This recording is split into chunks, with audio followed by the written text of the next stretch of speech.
A great field trip to coordinate with my 7th grade unit on World War II would be a visit to the 1st Division Museum at Cantigny Park in Wheaton, Illinois. Cantigny Park was the home of Colonel Robert R. McCormick, longtime editor and publisher of the Chicago Tribune. Colonel McCormick left his estate to the community, which serves both educational and recreational purposes. The grounds house the McCormick Museum, the 1st Division Museum, a golf course, trails, and beautiful gardens. The gardens would be an ideal spot for the 7th graders to enjoy a picnic lunch on a nice spring day. The majority of our time at Cantigny Park would be spent in the 1st Division Museum. Before I entered the museum, I explored the tank park, which is an extensive collection of tanks from World War I through Desert Storm, including several tanks that were used during World War II.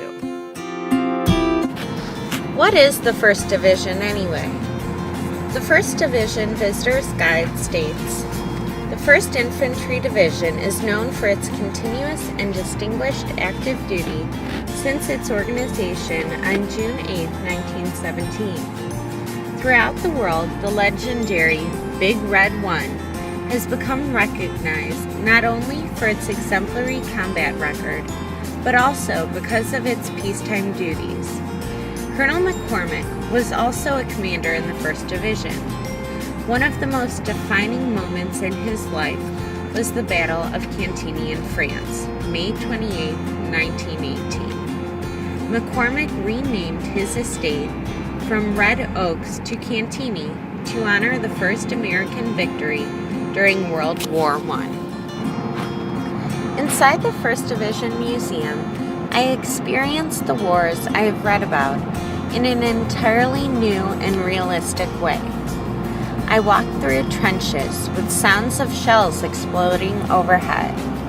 I listened to a conversation between a World War II soldier and his sergeant. The museum houses real artifacts, weapons, and uniforms from the war. The museum also has wonderful charts and timelines that reinforce the material that the students will have learned. Important events are depicted. Reproductions of authentic newspapers and photographs aid in telling the story of World War II.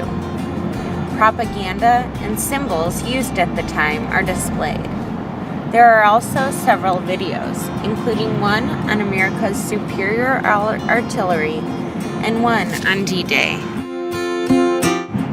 As I continued through the World War II section, I thought what a perfect field trip this would be for my students at the end of our World War II unit. It will make the war come alive for them as it did for me, and hopefully it will leave a lasting imprint on their minds.